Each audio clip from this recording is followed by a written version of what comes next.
So remember this guy? The guy who called for the recolonization of Africa? He's at it again.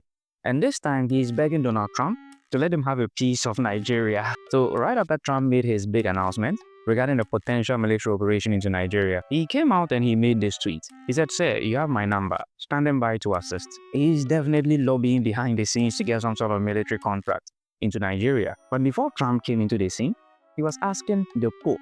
He asked Pope Leo to fund his military organization so they could go into Nigeria in order to protect Christians. I believe the Pope was making a prayer for Nigeria after an attack by radicals left about 200 Christians dead in just one day. And so Prince reacted to this on X by tweeting, "Say, I have a better idea.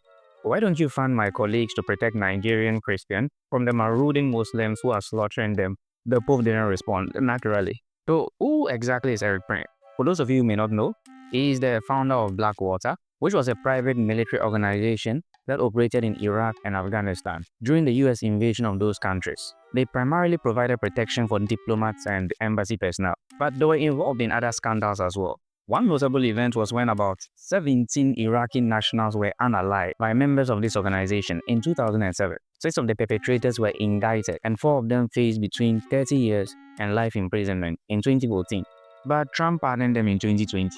But most Africans would know Eric Prince from a particular video from last year where he blatantly called on the US to invade Africa and parts of Latin America. All this talk of illegal migration in Europe, in the United States, it ultimately comes down to a contest of what is governance.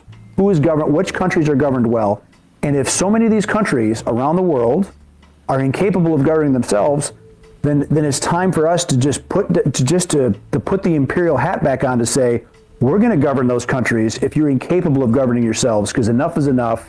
We're done being invaded. Because our own national security risk is at stake. Exactly. National security interests are at stake. You can say that about pretty much all of Africa. They're incapable of governing themselves and benefiting their citizens because the governments there are all about looting and pillaging and lining their pockets and going shopping in Paris instead of actually hold making on a their second. country Hold on. better. People on the left are going to watch this. They're going to say, wait a minute, Eric Prince is talking about being a colonialist again. Absolutely. Yes. Enough. Because if you go to these countries and you see how they suffer under absolutely corrupt, made-up governments that are just criminal syndicates. Made-up governments. The people of Africa, the people of Latin America, a lot of them deserve better. Now, I remember so many people getting so offended after watching this interview, and you would think that this interview alone would get him blacklisted from a lot of African government. But no, he is currently operating in DR Congo. And no, he didn't invade the country. He was invited by the government to help the country earn more mining revenues by combating smuggling and corruption. Apparently, Congo loses about $40 million every single month due to smuggling of gold through just one of his borders. And so Eric Prince has been charged by the government to help solve this crisis. And this is according to Reuters, by the way. And all of this is happening in 2025. But before 2025, in 2019, a company run by Eric Prince registered a subsidiary company in the same DR Congo with a mandate to extract minerals and timber and conduct financial operations. And this was according to corporate filings. So Eric Prince has been very active on the African continent.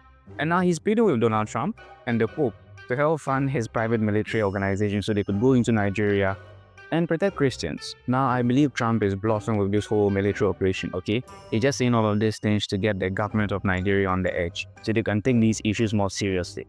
They are not actually going to send boots on the ground. The only time the US has sent troops to Nigeria was when they had to rescue a missionary, like an American missionary who was abducted by bandits in Nigeria. So US troops have actually carried out operations in Nigeria, but I doubt the scale at which Trump claims he's going to deploy his army to actually go ahead and do that. But seeing how determined Eric Prince is, I won't be surprised if one of these days I see him drinking tea with Tinubu.